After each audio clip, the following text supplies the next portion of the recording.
Mostly આ જો joint disorder 18 વર્ષથી લઈને 40 વર્ષ સુધીના લોકોને કોમનલી અફેક્ટ કરતું હોય છે, પણ એલ્ડરલી એજીસ એટલે કે 60-80 વર્ષે બી આ પ્રોબ્લેમ આવી શકે. શું મોઢું ખોલતી વખતે પેઇન થાય છે કે પછી મોઢું ઓછું ખોલતું છે, યા કે જ્યારે ખોલો ત્યારે એક સાઉન્ડ આવે છે ક્લિકિંગ જેવો કે પોપિંગ સાઉન્ડ આવે છે, કે પછી મોઢું એક સાઈડ વધારે ઝૂકી રહ્યું છે, તો આ તમારા જો જોઈન્ટ જેને કહેવાય TMJ એનો પ્રોબ્લેમ હોઈ શકે છે. આવો જાણીએ આજે TMJ જો જોઈન્ટ શું છે. TMJ એટલે ટેમ્પોરોમેન્ડિબ્યુલર જોઈન્ટ. આ એવું જોઈન્ટ છે જે તમારા નીચલા જડબાને ઉપલા જડબા જોડે જોડે છે.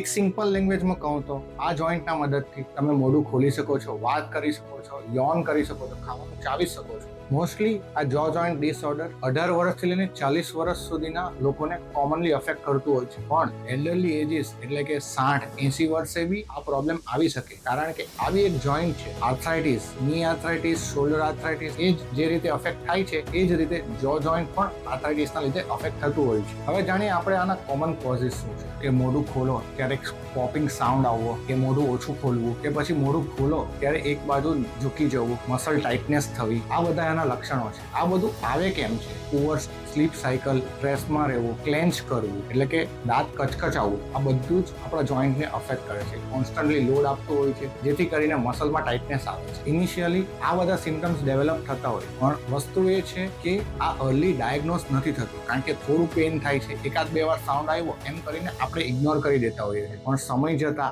આ જ વસ્તુ આપણા મસલ્સ એટલા ટાઈટ થઈ જાય છે કે આપણને શોલ્ડર પેઇન ચાલુ થઈ જાય છે, નેક પેઇન ચાલુ થઈ જાય છે, ટેમ્પોરલ સાઈડ એટલે કે કાનની ઉપરના ભાગે કોન્સ્ટન્ટ પેઇન રહેતું હોય છે. આ કોમનલી મિસડાયગ્નોઝ છે માઇગ્રેનના લક્ષણોથી, પણ આ એક જો જોઈન્ટ પેઇન પણ હોઈ શકે છે, જેથી કરીને સમય જતા જે તમે રોંગ પોસ્ચર કન્ટિન્યુ રાખો તો તમને back pain, lower back pain અને ફૂટ પેઇન પણ અનુભવાય છે. હવે ઇમ્પોર્ટન્ટ ક્વેશ્ચન એ છે કે આ બધું થાય છે તો કરવું શું? પહેલા તો સેલ્ફ કેર ટિપ્સ, જેથી કરીને સોફ્ટ ડાયટ લેવું, કોન્સ્ટન્ટ સ્ટ્રેસમાં રહેતા હોય તો સ્ટ્રેસ ઓછો કરવો, પૂરતી ઊંઘ લેવી, કોઈને ઓબ્ઝર્વ કરવા કેવું કે તમે નાઇટ ગ્રાઇન્ડિંગ કે ઊંઘમાં દાંત કચકચાવો છો કે નહીં, કે પછી તમે ક્યારે દાંત કચકચાવો છો એ તમે સેલ્ફ ઓબ્ઝર્વ કરો. થોડા લોકલ મસાજીસ કરો કાનની આગળ, કાનની પાછળ, જેથી કરીને તમારા જોઈન્ટની જે ટાઇટનેસ છે તે થોડીક રિલેક્સ થાય. અગર કન્ડિશન બહુ જ ખરાબ છે કે ઇનિશિયલ સ્ટેજમાં બી આ વસ્તુ સેલ્ફ કેર ટિપ્સથી સોલ્વ નહીં થાય તો થોડું એડવાન્સ ટ્રીટમેન્ટમાં જવું પડે, જેથી કરીને મેડિકેશન્સ લેવી, એન્ઝાઇટી ઓછી કરવી, પોસ્ચર કરેક્શન